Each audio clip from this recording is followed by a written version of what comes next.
I am delighted to be talking again with my friend and sometime collaborator and conversation partner on these things, Elizabeth Oldfield. Hi there, Elizabeth. Hi, Mark. It's lovely to see you. Um, Elizabeth, this is something that in our particular ways we're both very engaged in, and I wondered whether we could try and talk about it, which is this renewal of interest in particularly Christianity, which just in recent months actually I've begun to think actually is a real thing. It's not just in my bubble or my circle. So maybe that'd be one place to start, but then particularly to ask about how to understand what's going on, and even if I could put it like this, try to discern the spirit of what's going on. Because just one standout moment for me in recent months was an event with Nick Cave talking to Tom Holland, and a lot of people were there. And the one thing that Nick Cave particularly said that stood out with me is just because there's a renaissance of spirituality doesn't mean it's all light. There's going to be shades of light and darkness, and maybe even outright darkness there. And it really stood out to me, that thought. But this is something you're recognizing anyway, at least there's something to talk about. Yeah. I feel that and this is a non-lovely. So to discern the spirit of me, there is a non-lovely response in me, which is a real "I told you so." I've been saying this for 7 years, that there is a bottoming out of the secularization curve, that something is happening with spiritual openness, and I got repeatedly accused of being a Pollyanna by Christians who were like, "But haven't you seen the attendance figures?" and of being some kind of hype woman for the church by the kind of atheists and secularists who were like, "No, it's done, it's dead, let's dance on the grave." So I am not surprised that the attendance, there is now some, and we always need to be a little bit cautious about this, but there is some good statistical evidence that things are on the turn. The most recent polling is 2018, 4% of 18 to 24-year-olds said they attended church at least monthly. Is now 16% young men, increasing from 4% to 21%. That is a statistically significant shift, particularly amongst young men. And that is a really interesting thing, given that Nick Spencer says one of the iron rules of sociology of religion is that the church is strongest amongst older people and amongst women. And we're seeing potentially some inversion of that happening. So yes, we can, I think, safely say something is happening that is showing up, is big enough to show up in the data, both about an interest in Christianity that's actually leading people to change their behaviors, i.e. walk into a church, and just a more general, the word vibe shift now has terrible overtones, but a vibe shift, a tonal. It feels like the social, the socially acceptability of just being incredibly contemptuous of religion and all religious people has worn off a while ago now, and is beginning to more and more voices admitting metaphysical yearnings, a sense of longing for meaning, and that's really different. It's really different than how it felt 10 years ago.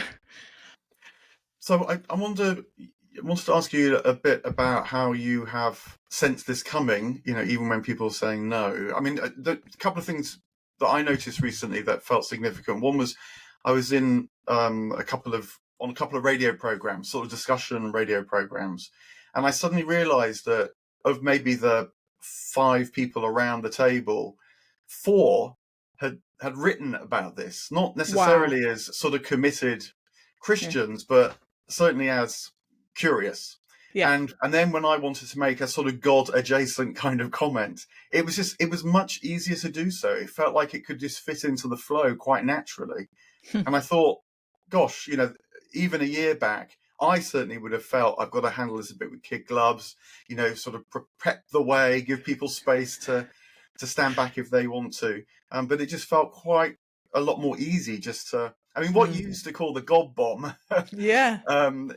Maybe it's not so explosive anymore. So that was one quite seminal moment for me in a context where I felt it would have been tricky. I needn't bother about that so much. Yeah. But you've been noticing it coming for a little while. So I think it started about a decade ago when I was at a round table of journalists when I used to lead Theos, which is a religion think tank, and we were speaking to a lot of secular journalists about a particular report, and someone who is a columnist on The Economist and a French materialist secularist was there with their kids in the lycée in London said, it's really strange, I have not got a religious or spiritual bone in my body. I thought this whole thing was done and dusted, and yet I don't trust that the lycée are going to give my kids a vision of the good that I want them to live by. And I'm coming to the conclusion that I've inherited a lot more from a kind of Jewish and Christian vision of the world than I thought I had. And that if that fades away, I'm a bit more worried about how we sustain the values I believe in without that grounding.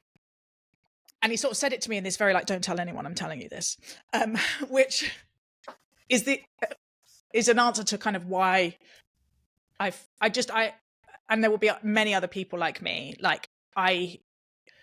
It's all about what you're paying attention to, right? And I am particularly interested in what's the spiritual atmosphere, and I have I have very high social awkwardness tolerance, so I will ask people and be a safe person to listen to about kind of what they're yearning for, and became known as the kind of safe Jesus-y person that would just have a nice chat with you and not try and drag you into church. And it does feel like it has been something that I kind of want to celebrate. I'm never have been, and I'm not embarrassed about being a Christian. I believe there's goodness and truth and beauty in it, and that many people are either discovering that for the first time, or moving towards it again, or kind of going through the home away, home again process, the T.S. Eliot to arrive where we started to know it for the first time thing. And I do have a sense of, like Nick Cave said, there are many Christianities, right? There are many, the Christian scriptures are polyphonic and complex and spiky, and unfortunately can be broadly bent to back up quite a wide range of different agendas. And some of those are not ones that feel healthy to me, or actually kind of in line with the spirit of the thing or the person of Jesus that I find in the New Testament. And so I am both delighted to find people more open to the possibility that they are loved by God, and cautious about Christianity as a tribal identity, because honestly, I think not all, but some of this is people responding to a change in political climate and wanting to align themselves with Christianity, and particularly evangelical Christianity, or that's the one I probably know about most, as a political tribal identity badge, rather than, or as well as, a more theological, personal, spiritual quest. Yeah, I mean, I come at it with a caution about saying I'm Christian, precisely because of this Christianity is that you never quite know what Christianity you're talking to. Now it feels like a mystical kind of Christianity, and inner kind of Christianity is easier to reference, and that's why I feel most at home. So I think it's shifting for me on that front. But I'd still be cautious about, does that imply partly the tribalism you're talking about, but also where's the exclusivism that is so often associated with Christianity falling now as well? Because I do read primarily Christian authors, figures like Julian, Meister Eckhart, Cloud of Unknowing, Teresa of Avila, but I also like reading Ibn Arabi, and I'll read Vedantic texts. And in fact, my most regular practice with other people is going to the Buddhist Society, not because I'm a Buddhist, I'm really not actually, but because they know how to hold a kind of silence that really is at the heart of the whole thing for me. And, for all that churches do offer, you don't really find silence in churches. You have a pause, but that's not the same as silence. So I come at it still cautious about, certainly when the kind of, if the feeling is, Christianity's on the turn, we're about to be able to start to say we're a Christian nation again or something like that. I mean, as you've already pointed out, the evidence isn't there yet, even if there's distinctive signs. It's like the very beginning of an upward line that might plummet again. Yeah.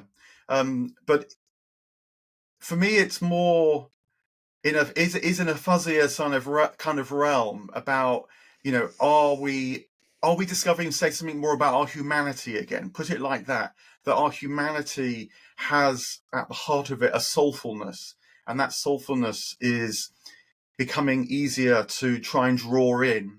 And because we need ways of thinking about that and imagining that and drawing on that and relating to that, Christianity is, in a way, our kind of indigenous way of doing that in this country. And there's tremendous things that can help expand our sense of our humanity in relation to the divine, overtly in relation to the divine. This is not some sort of, it's not fuzzy in the sense of a kind of humanism that's still broadly secular. No, it is, as William Blake would say, our divine humanity I'm talking about. But how one can do that without feeling you almost immediately are starting to kind of bring in all the complexity around the Christianities. I still feel cautious on that front, but not on the soulfulness. Put it like that. Yeah. Well, I think what's happening is really messy. Like, it is, and this is what's interesting, right? That it is showing up in all kinds of different places. Like, for as long as it was primarily, let's just talk directly, like primarily figures in America with links to particular current upswings in political movements, I was like, not that excited. In a way that is partly about my prejudices and intuitions. But we are seeing it most strongly in young men in the data. But I think many listeners and viewers will have seen Lamorna Ash's book reviewed everywhere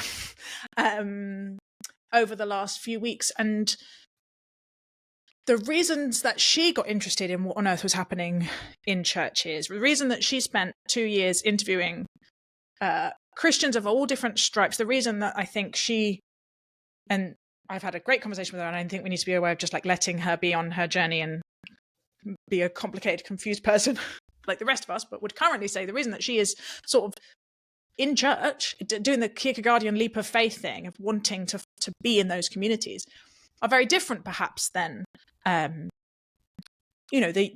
various of my vicar friends have said, the young man in his 20s who found some of Jordan Peterson's work helpful, realized he actually wanted to be somewhere that would help him like grow morally, started finding the Bible interesting, actually does want structure and institution and moral clarity and like intergenerational guidance. That the things people are going looking for, and what I'd be interested in actually is if like, I asked a Jewish friend of mine, are you seeing the same thing in synagogues? And they said, we're seeing an uptick in returns, with uptick in synagogue attendance, but they think it's more about what's happening in the Middle East. Like people really needing to kind of reconnect with that part of their identity. I don't know if Muslims are finding the same thing, but it feels interesting to me that these various different hungers are potentially being met in various different stripes of Christianity. That someone like Lamorna Ash, who's young and progressive and queer, can find something of use to her, and someone who might be more conservative and a young man looking for much more institutional structure. And perhaps that's what the church used to do, right? Maybe that's why there's so many flavors that we can, with our own particular temperaments and preferences, find a source of solace and meaning and an ability to connect with love beyond us. It doesn't have to just be one particular type. And this is part of the confusion, that someone might go to the same church as someone else and find something completely different there, even if it's exactly the same service, building, leadership, and so on. I mean, I think this in relation, I've discovered this a bit in relation to the interest in Orthodoxy, Eastern Orthodoxy, and know a bunch of people that have become Orthodox. I mean, one is well known, Martin Shaw, and I've been doing quite a lot of stuff with him recently. Very wonderful gatherings that he's bringing together, called the Skin Boat, and very genuine, open, rich souls in the room, quite diverse too, men and women, quite, in terms of age, quite diverse as well. And what Martin seems to have found in Orthodoxy is a beautiful, commodious kind of holding for everything that he is so brilliant at, in terms of his storytelling, rehearsal of myth, his knowledge of all that. But now he would say it's held together by his becoming Christian, by his becoming Orthodox. So it's a kind of Christianity that, in a way, makes him more open and coherent at the same time. Whereas, there are other people who I know who've become Orthodox for whom it seems to have quite the opposite effect. It's a kind of purging that they're looking for, and they've discovered a sort of clarity and an ability to trust this one tradition on the faith that it holds the truth, and that keeping close to that tradition and all that it asks of you is very much part of knowing more and more of that truth in your life. Now, I'm conscious of even how I try and describe that, because to me, there's part of me just feels this is reactionary. And some of the heroes of this Orthodox revival, I mean, there's one book, I can say this because it's about a book rather than a person, but there's one book by a chap called Seraphim Rose that some of these Orthodox people talk about, because they hugely value what he stood for. And he wrote a number of books, in particularly books about Orthodoxy and the future of religion. And I remember thinking, I must read this book. It sounds like I'd get something out of it, maybe even find a kindred soul through the pages of the book. And I had such a strong reaction against it. A bit about was it particularly that feeling of exclusivism, like this particular Orthodox version of Christianity is the only way? I think that perhaps I'd gone to it expecting completely the opposite of what it delivered. I thought it was going to be a book that was deeply rooted in a tradition and understood the living spirit of that tradition in such a way that it could be communicated afresh for now, that was at once had the depth of 2,000 years and the lives of the saints in that tradition, as much as the learning and all the rest of it. But instead of saying afresh for now, as I summarize it, no doubt people might read it differently, but it felt to me like it was saying this was all delivered, and if we tamper or touch with it one jot or tittle, we will be ruining it. So it veered in completely the opposite direction to what I was expecting, at least. And I guess how I feel these things speak to me. I read a lot of the Church Fathers, which is so big in Orthodoxy, as well as mystics of the medieval period, and their timelessness, it seems to me, is because it's not confined to a particular time and place. And that it lives outside of church institutions, even though those church institutions are necessary to perpetuate the stream as well, to kind of keep things flowing. So maybe that's really what it is, now thinking a bit more about it. Interesting. Yeah, I think this is one of the ways that we have slightly different intuitions, in that I'm not as worried about. Am I worried about exclusivism? I don't have the same reaction against traditions that have a stronger sense of clarity of their... How do I put this? I guess I mean, I don't exactly know what Jesus meant when he said, "I am the way, the truth, and the life. No one," like, it's really hard verses. "No one comes to the Father except through me." Like, I don't know what he meant, but I want to take that seriously and at least like hold the tension of it. And I also think that I sort of, one of the big things in my thinking over the last year is this, the shorthand I'm using it for is deep roots and wide branches. That we often have, I think, a false binary between like high particularity, like the Orthodox tradition, like high sense of identity and commitment and like high demand, can give you lots of like bonding social capital in the sociology, and can just give you lots of kind of meaningfulness, but isn't sort of necessarily closed and turning people in on themselves, and a kind of like open, hospitable posture having to be necessarily connected with a more universalist posture, for example, or a kind of spiritually polyglot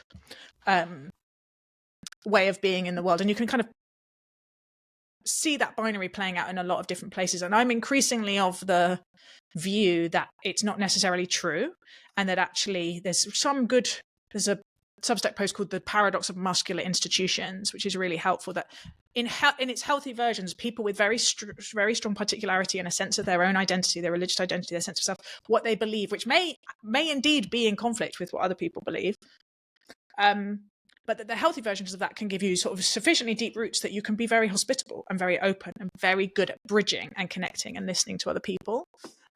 It just sort of depends what the content of those beliefs are, right? You can get jihadi versions of Islam that are very strong and not great at bridging, and then you can get deeply meaningful, very distinctive other versions of Islam that are no less rigorous but are good at bridging because of where they're putting the emphasis. And the same goes for forms of Christianity. And so I've been around enough like healthy, beautiful, like wise and good versions of quite conservative forms of Christianity whose views may not align with wider society, to always resist that kind of like, well, it's great that people are becoming more open to the divine, but we really don't want them to end up like those guys. And much more wanting to ask, what is the fruit of this? Like, who do we see people becoming in this? Are they getting humbler? Are they getting kinder? Are they getting less afraid? Are they becoming more able to love their neighbors? And if so, brilliant. And if not, we shouldn't be celebrating it.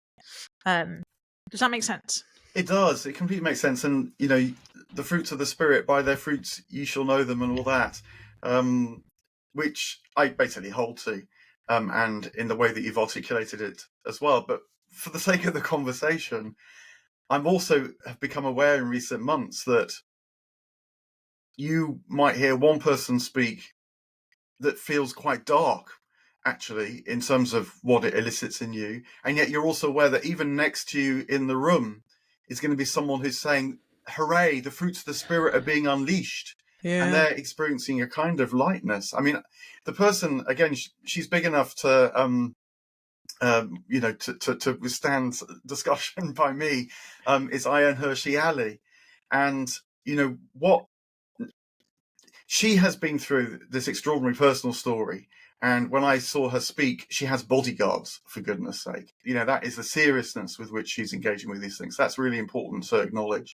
And yet, at the same time, she seemed to me to be simplifying the relationship between Christianity and Islam, that again felt very dark. And I partly say that because it was stirring up feelings clearly in me of contraction, but other people in the room of expansion. And no doubt they would experience that as a kind of, well, reality check on the one way. But I wouldn't be surprised as this is the truth of the gospel. This is the light. So even that way of discerning the Spirit by the Yeah. fruits can quite quickly get pretty confusing. Yeah, it can. And what's been really interesting actually over the last few years, as I've watched like lots of public conversions happen and have had a range of feelings about the aftermath and what they have said, and then particularly the American political context where you've seen evangelical become a entirely political category, like some things done in the name of the church that I just think are like directly in contravention to incredibly clear commands of Jesus in the name of Jesus. It has clarified for me this very strong sense of like, oh, this is why we need the Bible. Like the Bible is incredibly polyphonic and complicated, but in the Gospels we have an enigmatic figure who is not easily boxable and cannot be. There's no soldier in any one civilizational army, and yet there are some things that we can really like anchor down on, and one of them is love of neighbor, second only to love of God, and the second is love of enemy. This incredibly radical, like, do not curse those who persecute you, bless them. Like, do not return evil with evil. Seek the good of the people that hate you. And this posture towards people who are against us feels very central. And when I hear that missing in some of the rhetoric, when I hear, this talking about other human beings in dehumanizing ways, like writing off whole swathes of the global population as like somehow our enemy, I just don't think Christianity was ever meant to be a civilizational combatant. That doesn't seem to me what, like the yeast, the yeast that spreads hand to hand, the quiet seed that is planted, all of my reading of the Gospels tells me there's something else that should be going on when we're thinking about this thing. And so, there's sort of how you discern the spirits thing. I guess you're right. Totally acknowledge some of it is our own preferences, right? Some of it is just temperament and political allergies, and we need to be really careful not to turn those into anything more serious than they are. And then hopefully there's a deeper layer down that is, what are our principles and values? And mine I'm trying to root in the Gospels. And some people are saying things, and some of what Ayaan Hirsi Ali has been saying, I would agree, does not seem to me to be connected back to that anchor that I'm trying to keep in the ground. Yeah, I mean, I too, can recognise what you're saying, and I suppose there's two thoughts I have in response. One is the kind of Christianity that I get drawn to want to know that more fully in my own life, and also then try and see whether I can transmit that more fully, in the ways that I can. So to celebrate, to work out how to articulate, to try and amplify the allure, in order that I feel very conscious in our day and age that the kind of energy you invoke is so crucial, and so to invoke an energy of abundance and expansion and the good, more than fear and contraction and the sense of impending doom and so on. Defendedness. I feel that's really, really crucial, and so to talk about the kind of Christianity that sort of does it for me in that way is really important. But at the same time, I've lost my train of thought now. I'll come back to. I'll cut this little bit out. But at the same time, I know enough of Christian history to know that a more militant kind of Christianity has seemed to people like love of neighbour, and has seemed to them to be following the commandments of the Bible in the past. In very surprising ways. So I was recently reading a kind of classic history of medieval Christianity, The Pursuit of the Millennium, which is particularly about groups of amongst the poor in Europe, and how Christianity spoke to them and became their voice and so on. But at the same time, led to, well, on the one hand, a whole succession of millenarian messiahs, would-be messiahs that people followed, which just seems a kind of craziness to me, but also led to a kind of parallel crusades where thousands of poor people, as opposed to the knights, that were geared up for war, would get together, think they were going to march to Jerusalem because that was the place where their poverty would be alleviated. If they took out infidel on the way, that's all for the good. And it didn't happen because they got massacred themselves, but repeatedly over centuries, this happens sort of several times, waves of poor crusaders. So I guess at the very least, that makes me feel I've got to acknowledge that people can read this precisely the same text, and you're saying it's polyphonic and so on, and even things that to me that seem self-evidently unarguable, that it doesn't look like that to other people. Yeah. Aren't other people annoying? There's always that too.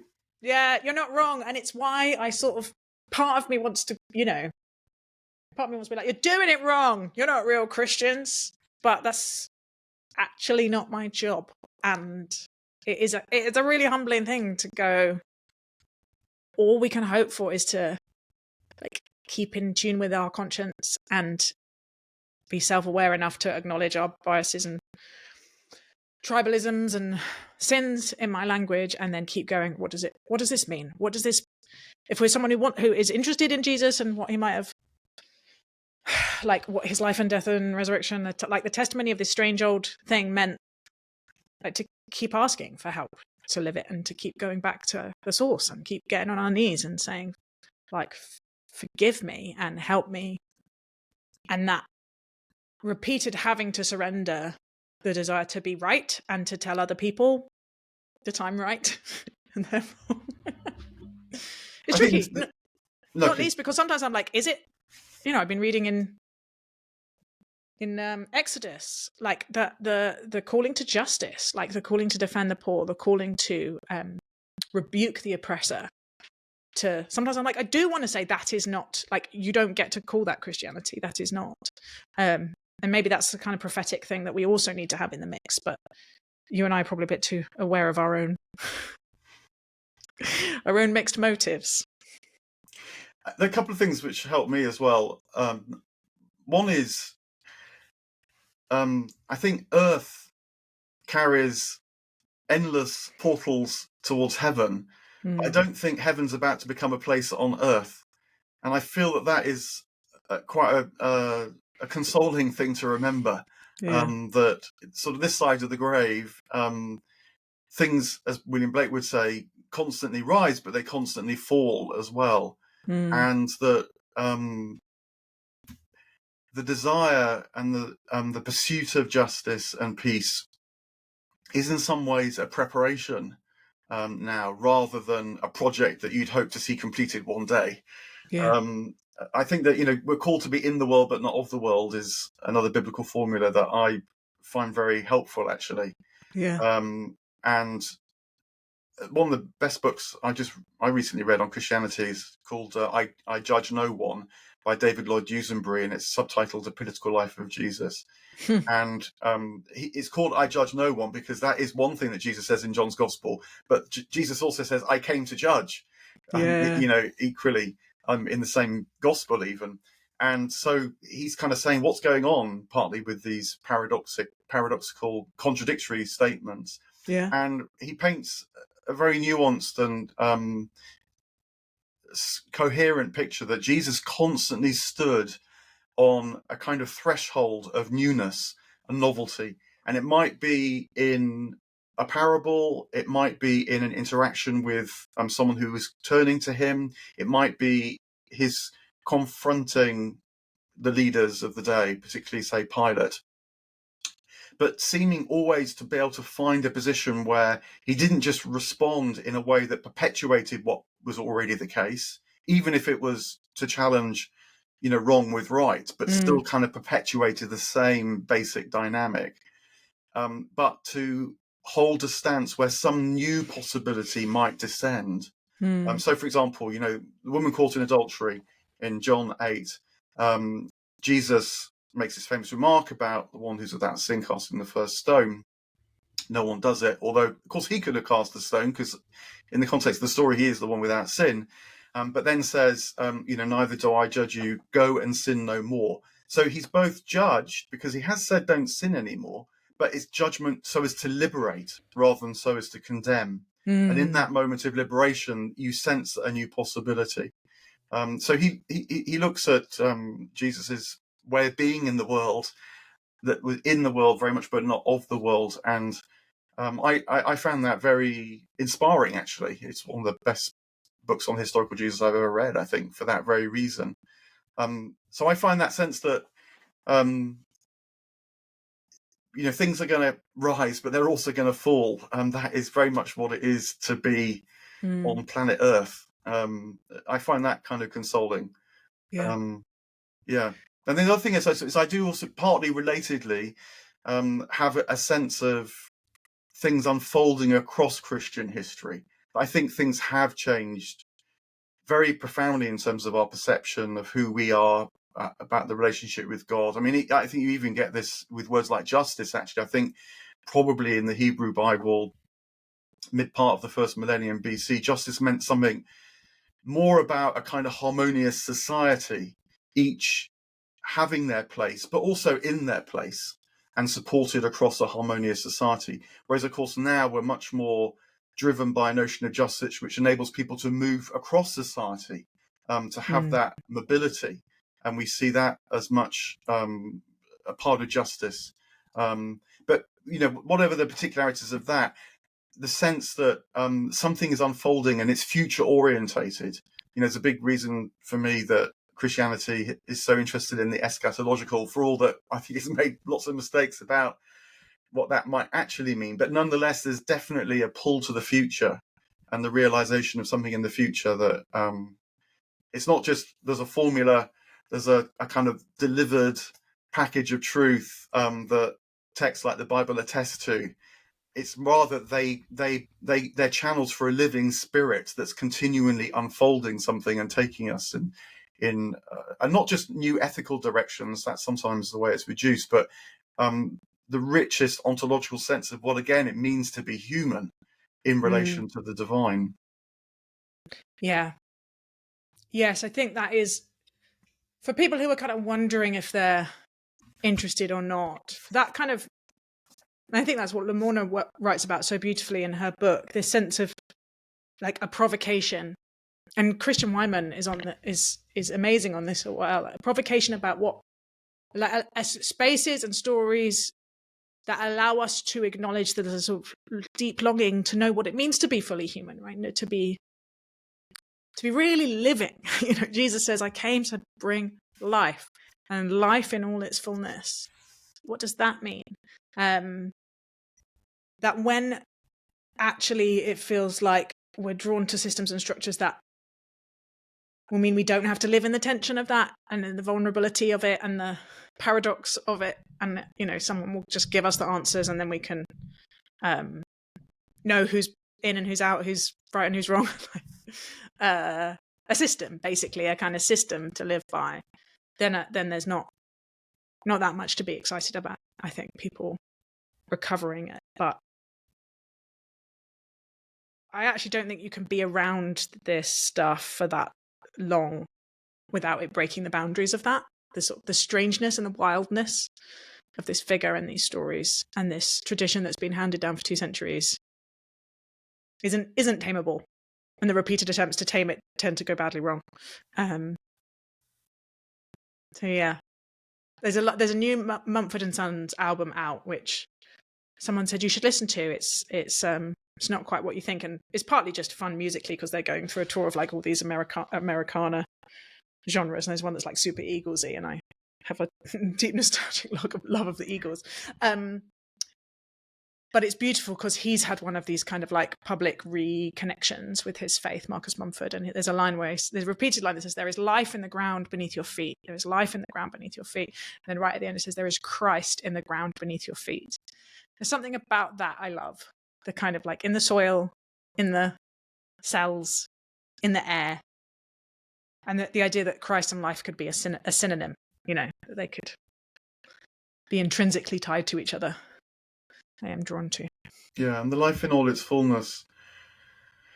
I mentioned Nick Cave at the beginning, and I know you've spoken with him, and his book Faith, Hope and Carnage was so powerful because there's a clarity there that's born of the suffering of life. Yeah. And that's a facet of feeling humbled when you read someone, and that he can still speak and write in spite of all that is I don't quite know how. So in the Mourner Ash too, in her book, she talks about her suffering. So I guess that's got to be in the mix too. Of course, it's no guarantee. Still, people can suffer and feel very reactive as a result.